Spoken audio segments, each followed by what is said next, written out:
किसी ने कमाल की बात कही, हमारी उपलब्धियों में दूसरों का योगदान होता है। समंदर में पानी भला अपार हो, सच तो ये होता है कि वो भी नदियों का उधार होता है। हाय गाइज, मैं अमरजीत। एक छोटी सी कहानी। ये कहानी एक राजा का है। राजा अपने शिकार के लिए मंत्री के साथ शिकार के लिए निकला था।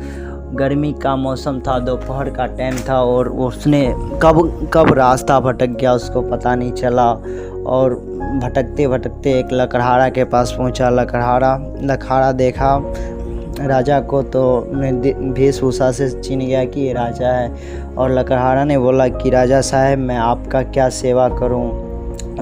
राजा साहब ने बोले कि बस तुम मुझे पहले पानी पिलाओ। लकड़हारा ने राजा साहब को पानी पिलाया और राजा साहब ने बोले गिफ्ट देना चाहता हूँ, बट मैं अभी तुम्हें कुछ दे नहीं सकता हूँ। बकाया रहा, तुम राजभवन जब भी राजधानी आओगे तो हमसे ज़रूर मिलना, तुम्हें हम एक सुंदर सा गिफ्ट देना चाहते हैं। उसने लकड़हारा ने घर गया और अपनी बीवी से बताया। बीवी ने बताया तो फिर देर किस बात की है, आप कल ही जाइए और राजा से गिफ्ट लीजिए। तो लकड़हारा ने सुबह उठा और राजभवन गया और राजभवन मंत्रियों से बोला कि मुझे राजा से मिलना है। मंत्रियों ने जाके राजा से संदेश दिया तो राजा ने बोला हाँ, उसे आने दो।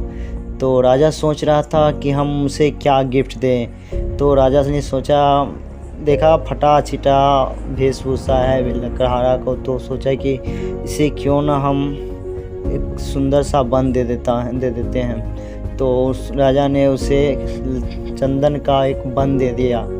तो लकड़हारा ने बहुत खुश होकर उसने अपना बन चंदन का एक बागान ले लिया। अपना बागान में वो लकड़ी को काट कर कोयला बना के बेच रहा था। तो राजा ने सोचा कि इतना दिन हो गया कि अब जाके देखे वो बन को कितना सजा फरला दिया, कितना बढ़ा दिया। जब राजा ने पहुंचा तो वहाँ कोई चंदन का बन ही नहीं था, तो बन भी खाली कोयला ही नज़र आ रहा था। तो एक दो चंदन का पेड़ बचा हुआ था जिससे सिर्फ छाया ही मिल सकता था। तो राजा ने लकड़हारा को बुलाया और बोला कि तुम ये क्या कर दिया।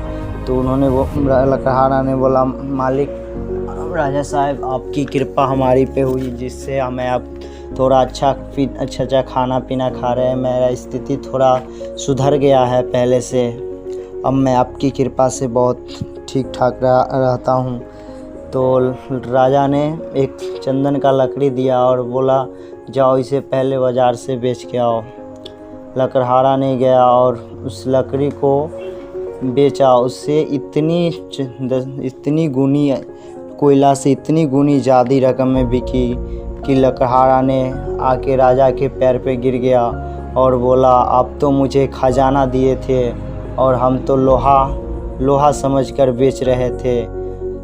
अब कुछ 2-4 पेड़ बचा हुआ था, उसी से उसने अपना कोयला बनाना छोड़कर वो चंदन का लकड़ी बेचने लगा।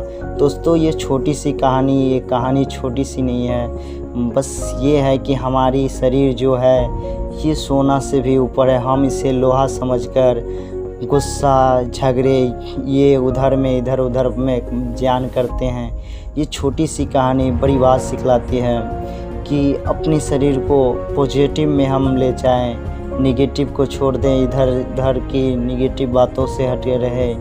बस लास्ट में मैं यही कहूँगा, कुछ कर दिखाओ ऐसा कि दुनिया चाहे आपके जैसा। फिर मिलता हूँ अगले वीडियो में, तब तक के लिए बाय।